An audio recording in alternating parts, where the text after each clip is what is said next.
हम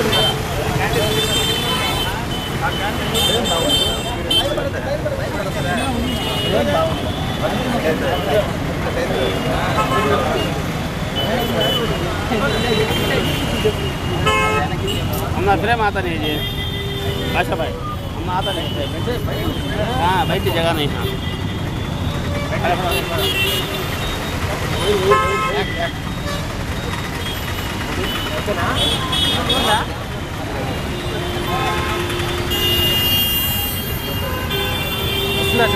लाइट डालना पक्का नहीं करना लोगों को लेकिन मैं काट दूँ పర్వాలేదు ఒక్క నిమిషం రెడీ. ప్రపంచంలోనే అత్యంత ఎత్తైనటువంటి military camp Siachen military camp సముద్ర మట్టానికి 20,000 అడుగుల ఎత్తులో ఉంటుంది. దాంట్లో ఇప్పటికీ 20 సంవత్సరాల కాలంలో 180 మంది సైనికులు మరణించడం జరిగింది.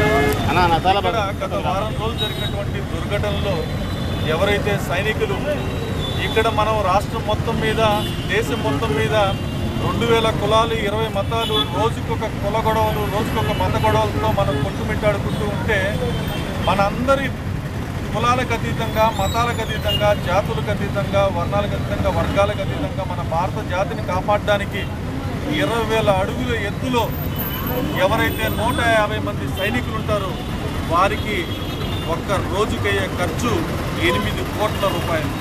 ఒక్క రోజుకి మన భారతదేశం సియాచిన్ మిలిటరీ క్యాంప్కి 8 కోట్ల రూపాయలు ఖర్చు పెడుతుంది.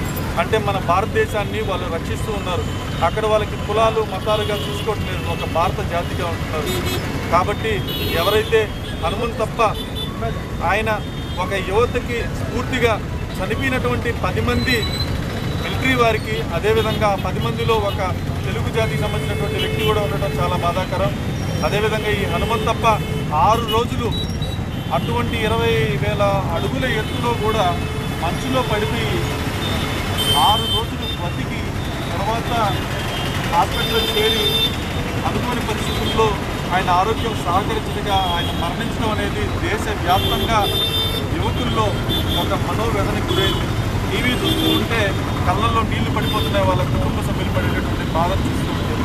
కాబట్టి ఇప్పటికైనా సరే భారతదేశ యువత మిలిటరీ యొక్క వారిని స్ఫూర్తిగా తీసుకొని మన కులాల కోసం మతాల కోసం కొట్టుకోకుండా మన భారతీయులుగా భారత జాతిగా వాళ్ళందరినీ స్ఫూర్తిదాయకంగా తీసుకొని ఉండాలని చెప్పేసి యూత్ కాంగ్రెస్ తరఫున ఈరోజు నెల్లూరులోని గాంధీ బొమ్మ వద్ద మా సహచరులందరితో కలిసి రాహుల్ గాంధీ యొక్క సూచనల మేరకు ఈరోజు ఆయనకు అశ్రు నివాళి అర్పించడం జరిగింది.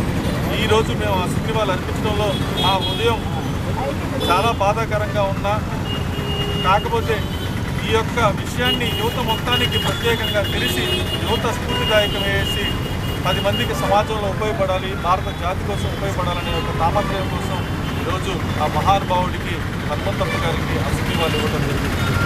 మీడియా మిత్రుల ద్వారా తెలియజేస్తున్నాను.